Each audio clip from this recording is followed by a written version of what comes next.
Marshall here. Welcome to the video version of the Realignment Podcast. My guest today is the American Enterprise Institute's James Pethokoukis. We're here to discuss his new book, The Conservative Futurist. It's all about reorienting our politics around progress and the accomplishment of big goals in space, energy, technology, and the world around us, especially when it comes to speeding up the construction and focus on big projects. Hope you all enjoy this conversation. Gets a little nerdy with the sci-fi coverage, but I think that James did a really great job of building out a vision for how we could achieve so many of the goals we thought were left behind in the past. James Pethokoukis, welcome to the Realignment. Thanks so much for having me on. Yeah, I'm really glad to chat with you. Your book has been perfectly timed for me because I've been publishing a lot of episodes with tech critics. I think it's important to engage with critics, but at a certain point, I think it's important that I assert my actual point of view around progress and technology. All things are good. So thank you for that, to keep me from being a hack. So let's just start at the most basic level with the following question. In your book's title, there's a reference to a sci-fi world that we were promised. Describe for me the world that, let's say we're having this conversation in 1950. What world would we have expected to come about over the next 40 to 50 years? Well, that world was actually fashioned fairly concretely in miniature. In 1964, the New York World's Fair, there was a kind of a quasi, theme park ride called Futurama, which took people through this little model of the world of the future. And that model, it had everything you might imagine from that era. It had space colonies. It had undersea cities. It had super highways going through cities with mile-high skyscrapers. So that was kind of what is now called sort of retro-futurist. That was the vision. But whatever the specifics of that vision, and you also saw it in things like the Jetsons and so forth, was the idea that economic growth and technological progress would for sure continue at the rapid pace people were experiencing, but might even accelerate. Listen, back then, you didn't have all these long range economic forecasts, from Wall Street or the Federal Reserve. But the people who did do that kind of thing, they thought we were in a period of acceleration. So it was only going to get better. So, whatever the specifics of that vision, of course, the flying cars and all that, it was going to be pretty fantastic. And the only problem we were going to face was dealing with all that rapid progress, that we maybe it'd be so rapid it would drive us all crazy. But one thing they were all sure of, we were going to see bigger things, greater things. And by this point, by 2023, we would be well on our way to mastering the solar system. And this is where this gets really interesting. I love how you rooted us in the retro futurism of the 1960s. I wonder, to what degree is our failure to achieve some of that vision a consequence of failure, a consequence of shattered dreams, versus actually just turned out that wasn't a practical thing? Like, let's think of the flying car. My favorite response to the flying car is, look, we have trouble driving in 2 dimensions. We don't need to add a 3rd dimension. Let's do a variety of different policies that can involve just as much technological advance, just as much innovation, this or that, but focus in kind of that direction. So what's the gap? And also, we could apply the same thing to undersea cities and moon colonies. So what's the gap between this retro-futuristic vision just wasn't actually practical, and therefore we affirmatively chose as a society not to do it, versus no, we just kind of gave up when we should have kept pushing in the right direction? What's the gap between those two? Well, I think the gap is far narrower than I might have imagined when I first began writing this, which was in the early days of the pandemic. Like probably a lot of people have books coming out right now, probably in the summer of 2020. And in that time, not only have we seen continuing advances in biotechnology and genetics. We already had CRISPR and then the mRNA vaccines. But also since then, we've seen continued success with space and SpaceX and bringing down the costs of space launches, which was a massive barrier. Just the economics of getting a pound of anything into space was a massive barrier to sort of that space vision. We've seen, with at this point appears to be a pretty significant, leap forward in artificial intelligence. Listen, all those visions of the future thought there'd be some sort of super intelligent computer at some point. You saw that in 2001: A Space Odyssey and Star Trek. And the advances we've seen both in small nuclear fission reactors and nuclear fusion. I think when you put all those together, a lot of those visions, which required, smart computers, powerful energy sources, the ability to get into space cheaply, all those things seem to be maybe happening now. And I don't think it's out of the question to say, why didn't they happen decades ago? Is it just the natural sort of pace of invention or progress? Or did we do things that actually slowed that progress down? And whatever the exact form, and this is key. Like, I'm not saying, here is my vision of the future, and if only we had a Department of the Future in Washington, people sitting around a table with flat screens, TVs, looking at different studies and chart, they could plan this exact vision. That's not what I'm saying. Whatever that vision is exactly, I think we could have had the kind of growth and technological advances that would enable us to create the kind of vision that we sort of, as a society and individually, would like to see. So take the example. Listen, I don't know if it's flying cars, and a lot of the visions of flying cars are actually powered by some sort of, super science technology. It's not just, jet turbines or something. It's some sort of anti-gravity device. And whether we could have had that, we all have our individual flying car, or something like what we're seeing now, which is really kind of an air taxi system. And maybe it'll be electric and autonomous. Again, the exact form it takes, I don't know. But I think that the thrust of that vision back then, we absolutely could have achieved, and achieved it earlier. See, and in your answer, I like you making reference to Star Trek, because that reference actually gets at the actual title of the book, which is conservative. The conservative futurist. We're discussing conservative futurism here because, as anyone who knows Star Trek knows, Star Trek is a deeply progressive show. Like it's I'm a Star Trek nerd, so I could talk. There's a couple of Starship Enterprises back there, but I could talk about this. In Star Trek, the key thing is World War III happens, and from the ashes of World War III, you have a post-scarcity society emerge via replicators and basically rejecting capitalism. There's a scene in Star Trek First Contact where Captain Picard is shocked at the existence of money when he goes back in time to the 1990s. So the way that we get to that society is not private market. It's not via private markets. It's very top down. We emerge out of economic ruin and devastation. How does that vision of how we get there contrast with, I think, the conservative part of the way you articulate this? Right. Well, my vision, the conservative part of the futurism, and it's we've talked for a few moments here about sort of the futuristic vision. The conservative vision is really a building upon what I think is the valuable inheritance of the past that we enjoy as Americans and in the West, and it is an inheritance of political freedom and economic freedom, liberal democracy, free markets. I think upon such things, a better world will be built. And I think that Edmund Burke talked about the connection that we feel between the past and the future. So to me, I'm a self-described conservative. I work at a center-right think tank. I'm not going to pretend that I don't love a good tax cut.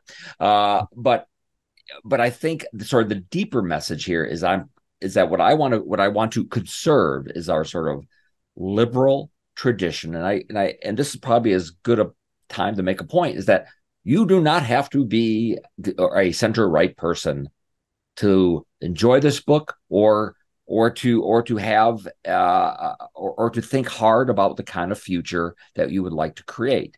I think it's something I called upwing. I think if you think we can that human beings have the tools and the wisdom and the agency to solve problems, not retreat, but to go forward and solve problems, big problems, not just, flying cars, but radically reducing global poverty, making us healthier and solving big diseases, dealing with climate change in a way that doesn't require everybody to live poorer lives. If you think that those goals are worth attacking, and that we need to have the tools to do it, then this is a book for you. You don't have to want a 15% capital gains tax rate, to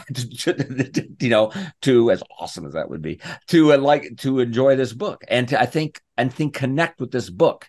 It's not a partisan book, but it is a book that I think sees the world as people, and you have this in both sides, people who really don't want to do that, who don't want to embrace risk, who want a different kind of society that is about stasis and stagnation and fearing the future. I write a lot in this book about Herman Kahn, former head of the Hudson Institute. Where I work. So shout out to Herman Kahn and your support of my lifestyle. Yes. Long time ago. And a nuclear war theorist turned sunny futurist. And when he died in 1983, President Reagan said Herman Kahn was a futurist who embraced the future. And it was at a time where a lot of people who call themselves futurists did not. So that's what I'm talking. If you want to embrace the future, think it can be better, I think this is a great book for you. And I want to offer you a quick compliment. I said this before we started recording, but I was not surprised because I've known your work for, especially your work on, startups and job creation. I've known it for a while, so I knew you weren't a hack. But I really want to highlight the worst case scenario for conservative futurism would have been, and our failure to really double down on tax cuts in 2005. That's the gap. You could have written that. You're like, we were this close, Marshall. You have to understand the real, if we just had hit 14.8 instead of 15.2, that is very much not the book. So I want all of the left members of the audience to, I think, embrace what you're articulating and to kind of think about, like, from your ideological perspective. And we'll actually get into Upwing, because I think it's a very important addition here. But here's something I want to really focus on. So to get kind of personal for a second, you're Greek Orthodox, correct? I'm not Greek Orthodox. I am Greek. Was not raised Greek Orthodox. I'm also, this is the mystery given my last name. I'm also half Dutch, so I was actually raised kind of Dutch Reformed. So it's a real it's an interesting combination. We may have to edit this out because this is a devastating failure of research. But you're religious, correct? Yeah, I am a Christian. Yeah. Okay, so we're gonna keep this in to hold me accountable for my poor research. I know this is actually so embarrassing because I'm like, oh, Pethokoukis, okay, Greek Orthodox, whatever. It is a very common assumption. You would not be the first to make it. Totally fine. This approach to the level of a macro aggression. So okay, to move forward though, with accountability. Where do your religious beliefs fit in with all of this? Because the reason why I ask is, and this is where I think conservatives kind of find themselves in an interesting place.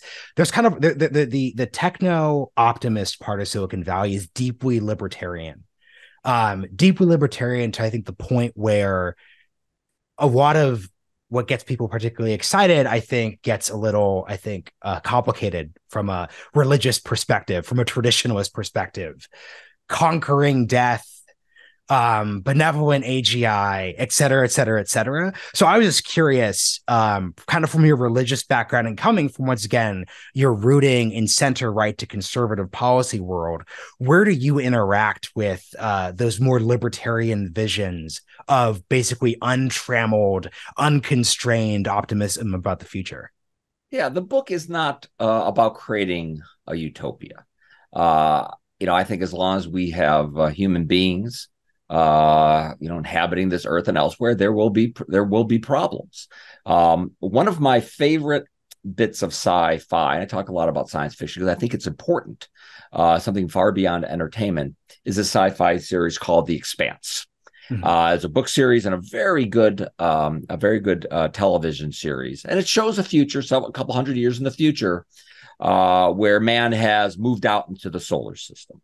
And I've often written in my newsletter called Faster Please, and I've tweeted about this as well, that I find that to be um, pro progress science fiction, because we're still here in a few hundred years. And as a society, we have more technological capability. We live longer. We're more resilient as a species because we're not just here on Earth. We're on Mars. We're out in the asteroid belt mining. Oh, and that all the riches of the solar system we can tap because we're out there and we're mining asteroids.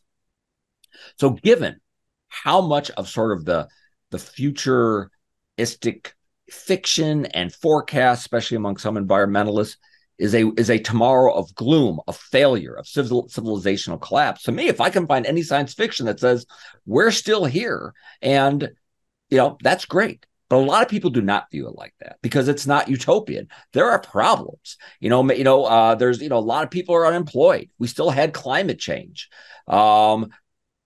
Earth and Mars and the asteroid belt, they don't get along. So people, well, that's obviously dystopian. Well, no, only if you're a utopian that denies that people are flawed do you view that as a dystopian future. I view it as humanity continually, incrementally moving forward. So when I view this whole, when I think about what Silicon Valley and people want to conquer death and transhumanism, anybody who wants to help me solve the big problems of today, I will take their help. But my goal is not to live forever. My goal is not to create a utopia. And I think the place where my faith interacts most directly with this book is humans. Humans are creative.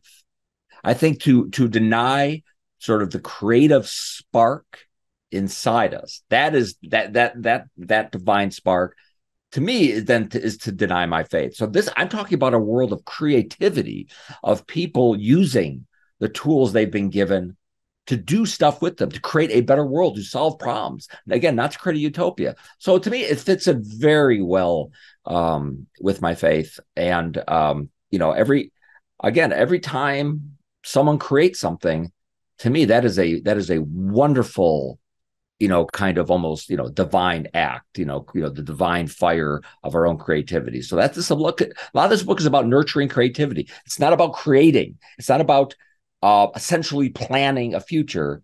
It's about sort of organically creating one.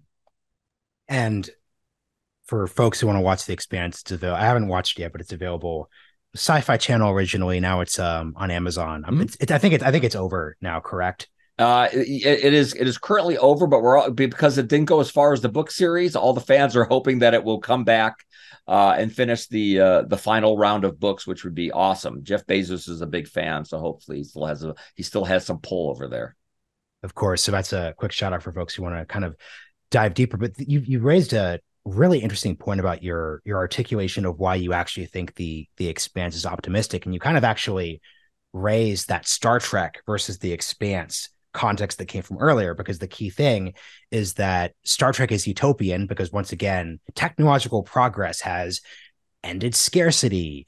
In many respects, it's ended typical ethno-nationalism, borders. It's transcended the factors that have driven conflict and basically most of our human difficulties for the past 5,000 years of civilization. You're basically articulating here, there's a limit to what technological progress can resolve and achieve. So, and I think I remember in the book, you actually specifically made reference to the fact that many futurists in the 40s and 50s, the most optimistic moment, thought that actually technology will kind of push aside so many of these left-right debates. What remains in your techno futurist world? Like what are we still fighting over? What is intractable? What is probably endemic to the human condition?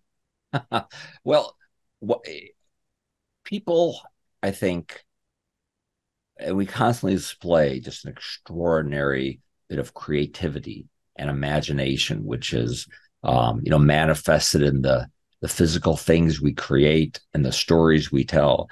And the downside is this, I think, is we have almost unlimited imagination to find things to fight about, to find differences. There is speaking of Star Trek, there's a fantastic Star Trek episode which tried to get at racial discrimination in the 60s, where you had two sides fighting, and the only difference They had one side of their face was white, one side was black. The only difference was which side was white, which side was black. So I think people have an infinite capacity, and that's actually not to talk anymore about the Expanse, but Please. None of them get along. The Mars people don't get along with Earth. Earth doesn't get along with the Belt, and people have written books about say that, we shouldn't go into space because we'll just take our geopolitical conflicts out there. So I don't know, but knowing what I do of the human condition, we'll figure out ways to not get along. So I think there will still be conflict, but I would also like a world where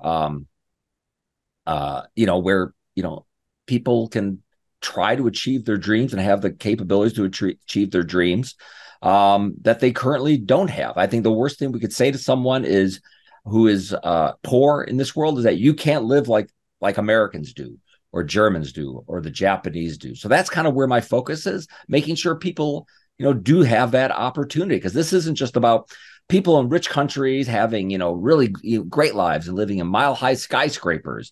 It's about moving everybody forward together, and a vision which says we need to use less energy, and we can't even even though we all know AI is going to kill us, we can't even power it. It's going to use too much energy. We need to go backwards and live more poorly. I think that's a losing message, and I think it's inherently a moral one. How do you think as a society we should go about deciding which of these sci-fi projects to undergo? I had an interesting conversation with a tech critic where he was bemoaning Elon Musk and the mission to Mars and everything. And he's like, it's going to cost $10 trillion. Let's just buy that number for a second.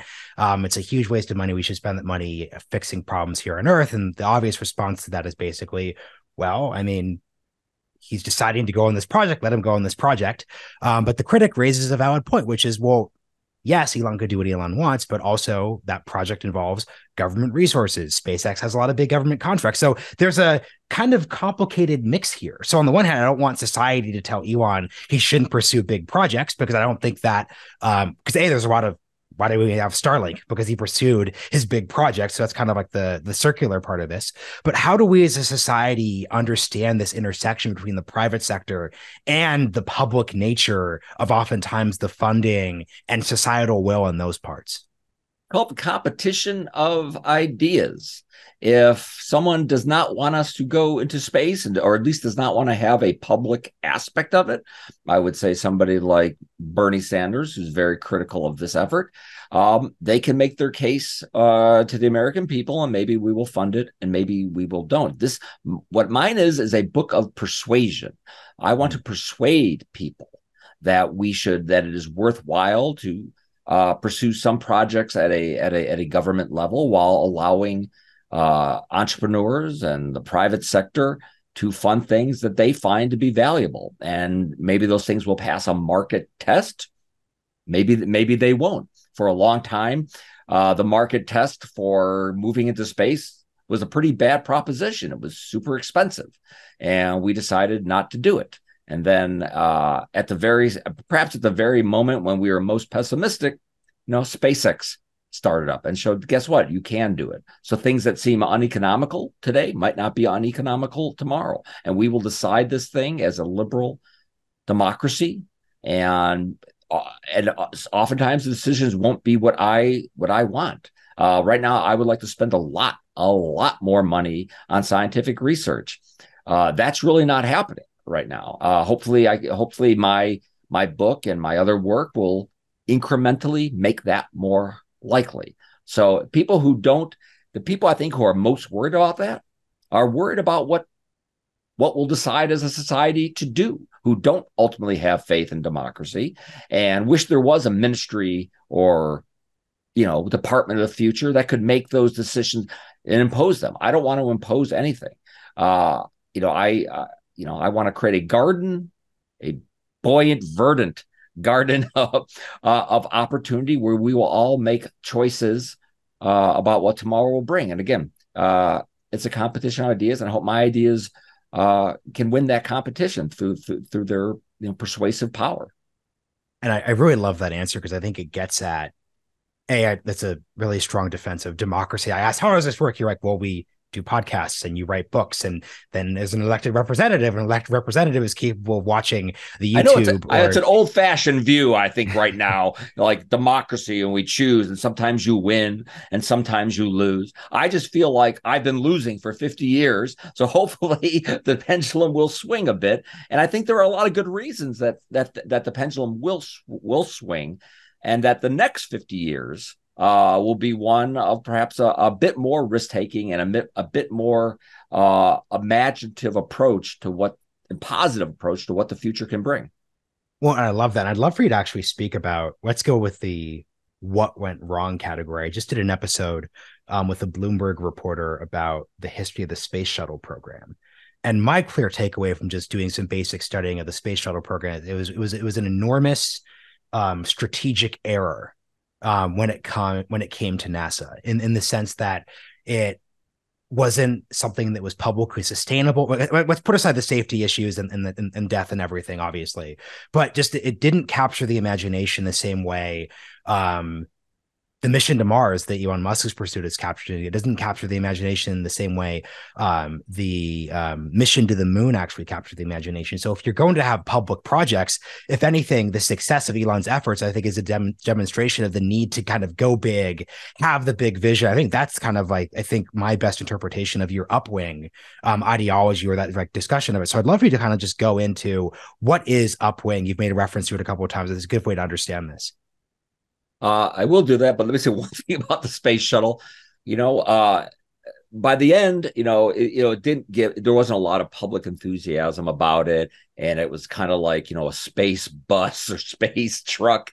But let me tell you, when it was first announced, people were extremely excited about the space shuttle, because it seemed like it would allow a lot more access to outer space.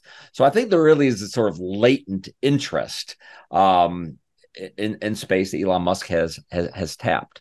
Listen, if you want to create a better future, if you think that, and you think, prosperity and abundance, and we are good as humans with innovating our way around constraints, then that is upwing. That is not necessarily left wing. That is not right wing. And this book, you can consider yourself on the left and the right, and you can still want to use man's ingenuity to solve problems. That you're not like these degrowth people.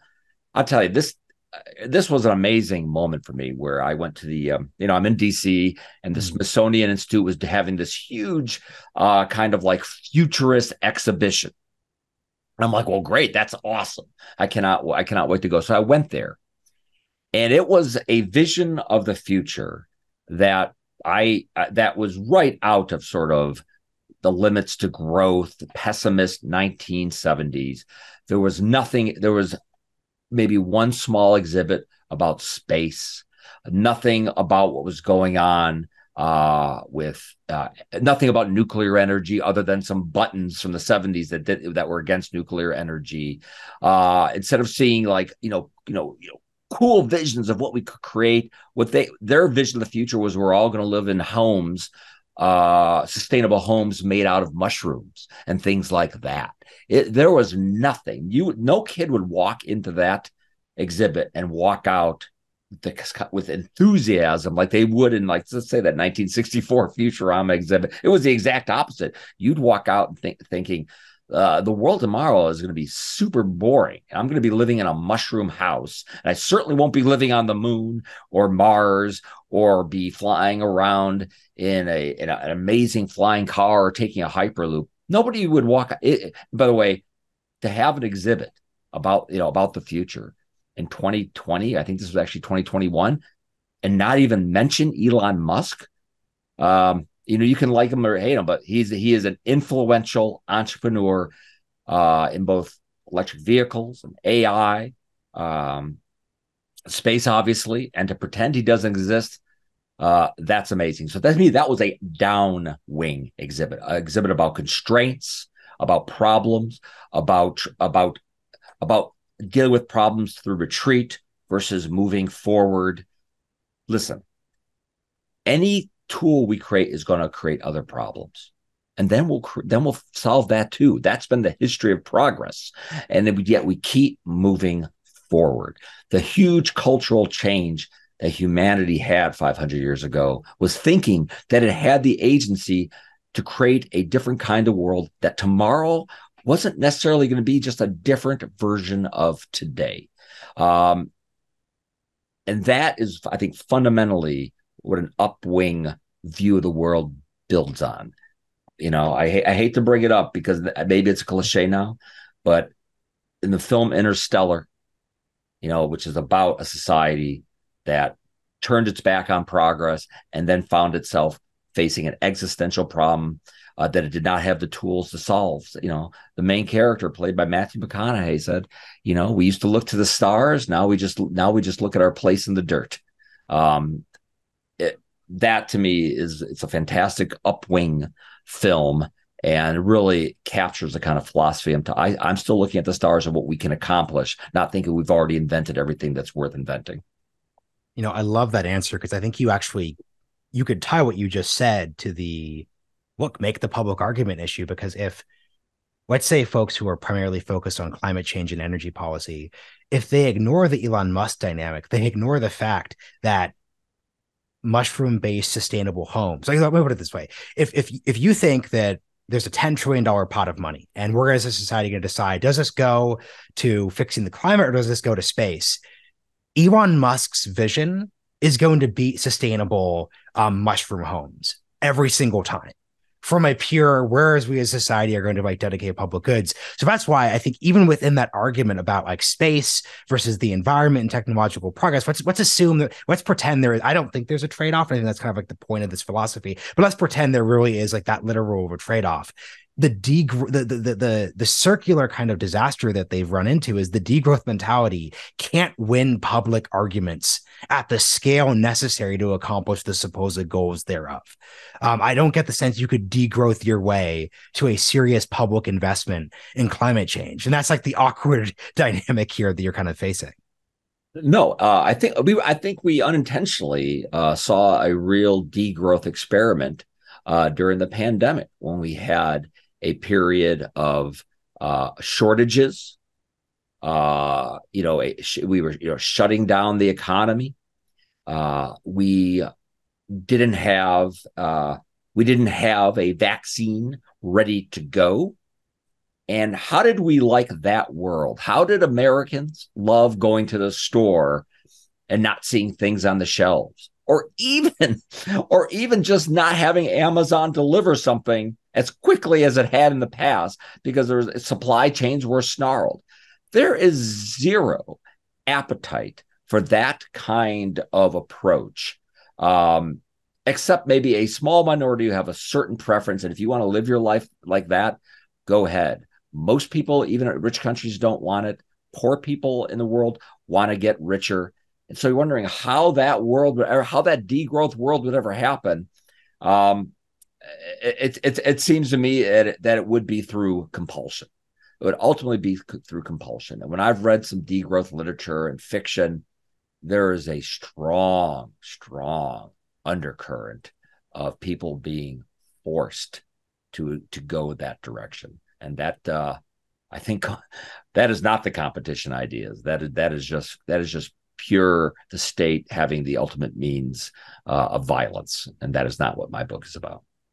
So for the last two sections here, so number one, I'd love for you to talk about, we've kind of hinted at it with the sci-fi conversation, the cultural side of this conversation. I really enjoyed your kind of articulation of Disney's Tomorrowland and where it went right, where it went wrong. It's particularly depressing to learn that kind of in the late 90s, it kind of transitioned into steampunk, which is 19th century-esque, definitely it's not particularly attractive outside a very specific niche on the internet. But B, it's also not capturing the original intention of it. So I'd love for you just to talk about that history and what lessons we could take from, you think, from the effective side of that vision from a cultural production level. Yeah, the Tomorrowland problem is something Walt Disney faced with when he opened up Disneyland, and one of the theme lands was Tomorrowland. which was the most difficult because it wasn't just, using what we already knew, nostalgia for, an older America or frontier America. It was going to have to look at the future. And not surprisingly, in the 50s, a lot of it was built around space. The tallest thing in the original Disneyland structure was a giant rocket that was taller than Cinderella's castle, and Tomorrowland was built around that notion and the notion of creating a better future. And the original Tomorrowland problem is just keeping that. It was supposed to be all based on fact, because the original ride that rocket led to was supposed to be a space trip people would take in the 1980s. So it was not a fantasy. It was supposed to be based on something we could actually do.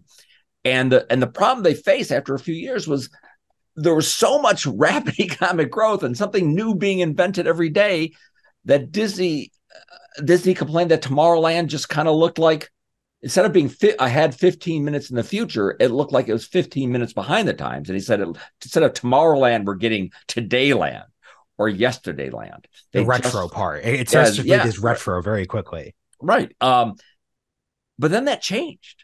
That really changed started change in the late 1960s and 1970s, when no longer was progress happening fast and helping inspire Tomorrowland. Instead, we slowed down as an economy. We abandoned atomic power. We abandoned the space age. The futurists of the era became extremely pessimistic about the future. It was all going to be overpopulation and resource depletion. So then it had a different Tomorrowland problem. That problem was creating an attractive future that people would find realistic, because none of it seemed realistic, because everyone knew that tomorrow was going to be terrible. So Tomorrowland just seemed like a fantasy. So Tomorrowland no longer had that thriving, broader economy to key off of.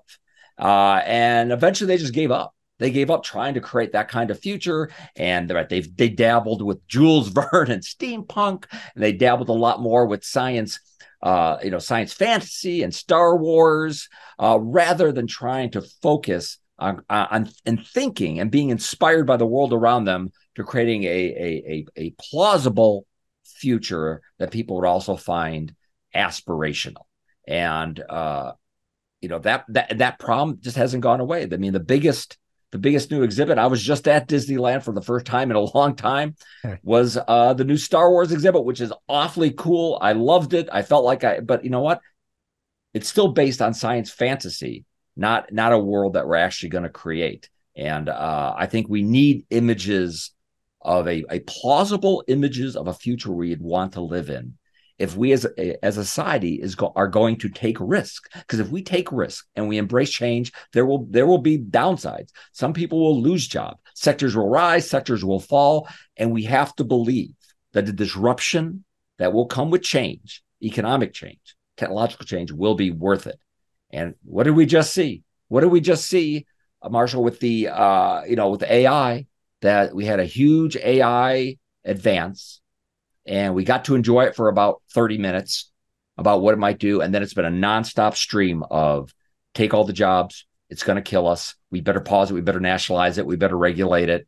That, to me, the phenomenon I'm describing here isn't just a 70s things with nuclear power. It's a current thing where people when they imagine what a new breakthrough will create, the only thing they and the media can think about is how it will go terribly wrong. AI is not going to help us. It's going to turn into the Terminator. Another part that I appreciated about the Walt Disney focused part of the book was your articulation of Walt's balance between futurism and nostalgia, which seems to be like a theme. I mean, to go back to Star Trek for a second, you've got The Expanse, I've got Star Trek. The original Gene Roddenberry pitch for Star Trek was like the wagon train to the stars. So once again, they're rooting this utopian 23rd century in a image of 19th century. You're going out to Oregon on the Oregon Trail, which I think is very, very, very key. So as we look at this vision you're pitching today, how do you tie that vision to broader nostalgia that the strongest aspects of, I think, American projects are able to base themselves in while still moving forward quickly? If you look at if a politician is going to run a campaign commercial, it's going to be like one of these big think commercials. What do they show? They show America at its very best and saying the best is yet to come. And they'll show, they'll show Jesse Owens, at the 1936 Olympics, and maybe they'll show tanks rolling through, liberating France, and they'll show the Apollo program. And then they don't show much after that. All right. So and more, I've seen commercials like that. You often see like presidential candidates will run commercials like that. I'm like, well, what else happened? Like why? That's a good way to why phrase aren't it. there new updates? Now you could point to the internet, but maybe that's not a very visually appealing kind of thing for a campaign commercial. So I think telling people that we are a nation of pioneers. We are a nation of explorers. We are a nation of risk takers. And not everybody is going to be a pioneer or risk taker or explorer. But that, I think, is deep into the American ethos and why we went from 3 million people huddled on the coast of the North Atlantic to being a continent spanning technological leader that will also lead humanity into space. That is it's a very American way of looking at the world. So when I talk about, this upwing idea, I'm talking about the most American idea ever. The idea of, there might be something really interesting, around the bend, over the hill. Let's go find out what that is. And you know what? I think we kind of stopped doing that for a while for a variety of reasons, but there's nothing stopping us from doing it right now. And I think, thank goodness we have like a bunch of emerging technologies to help us enable that. I think we have the lesson from the pandemic of what happens when you don't have technology and what happens when you do suddenly have technology, how it can solve a lot of problems. And hopefully people eventually look at AI as a way of supercharging the economy. So I think now is a moment, and I don't want to waste this moment. I think like we did what I would call Upwing 1.0, which was like the mid 50s to the early 70s. Then we had Upwing 2.0, which was really the late 90s, both of which I think ended before they should have. So I hope this is sort of Upwing 3.0, and it'll be never ending. Quick thing before we get to the last question. When you said how we describe the internet, instant vision, this is my pitch for any upwing aspirant politicians. I instantly thought of Steve Ballmer, Bill Gates. They're sweaty. It's the debut of, that video, like they're debuting Windows 95 and they're just chanting and just like, because this is me. I know that video. I'm 31. So I'm about as young as you could be and remember like when Windows 95 showed up in our house. And I just think if a politician needs an image of weird nerd aggression that also translates into something serious, that's my nomination. That's a wonderful idea. I think I see that video once a week. It's just if you were to basically the weird brief 90s optimism moment that's technologically and economically focused, it's really those guys on stage. So here's the last and most obvious question, kind of the most boring question, because I think what I love the most for this conversation is the vision and the context. What's the upwing agenda? Obviously, one of them is just like investment in research, but what are the broad things that we should be doing? Because one addendum I want to add, and this is why this book isn't just we need to reduce the tax rate and increase economic growth. During the 80s and during the 90s, there's plenty of economic growth.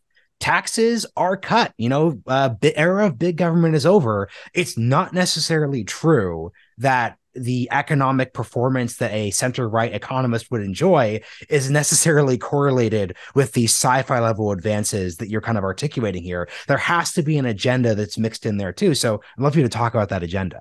Yeah. The agenda, it's really a mix of things that I think you could find people across the political the upwing part of the political spectrum would think are important, and they are important. I mean, the number one thing I have, and these are not in any order, but I wanted to put something a little flashy. Number one, to be honest, was we should be building an absolute permanent moon base as a proof of concept that we can move out in the solar system, mine asteroids, and really have never ending abundance of key materials. I think not only would it begin also be a proof of concept for a colony to make sure that even if something big and bad hits the earth, humanity will survive. I think there's a real economic case which has really been enabled by the big drop in space costs. So that would be one. I think one, we have to put the 1970s behind us and take a very hard look at the kinds of regulations that make it extraordinarily hard to build, not just building highways in the 70s, but right now. Listen, you can love renewable power, but if you want to build a factory that makes wind turbines, it's going to take way longer and cost way more because we have regulations that were rooted in the idea that growth was bad. And there were all kinds of court cases way back in which judges say, and finally, we figured out a way to halt material progress. The core economic idea here is that economic growth. Remember Soylent Green, a great downwing movie from the 70s. Soylent Green is people. Well, economic growth is people. So all my policies are ways to connect people together more efficiently and make sure that the people we're connecting together have every opportunity, have every educational, training, health opportunity to connect together in a way that will enable more growth, more progress. That means economic openness. I mean, Elon Musk once said that there's no better place, if you want to do big things with your life, there's no better place to go to than the United States. That absolutely is true. And that absolutely needs to continue to be true and be more true. So yes, immigrants, if you want to do great things with your life, come here. So there's a definite economic openness component to this agenda. It is, again, massively increasing R&D. I know, people worry about the national debt. Cutting R&D would be absolutely the dumbest thing you can do. So I think there's a lot of things across the spectrum. But again, if we fear the changes that will result, then we won't do anything, and we will be the victim of circumstances rather than trying to master broadly, collectively, individually, organically, our destiny as a country and as a species. Well said, James. Thank you for joining me on The Realignment. The book is The Conservative Futurist. Marshall, thanks so much for having me on. I appreciate it.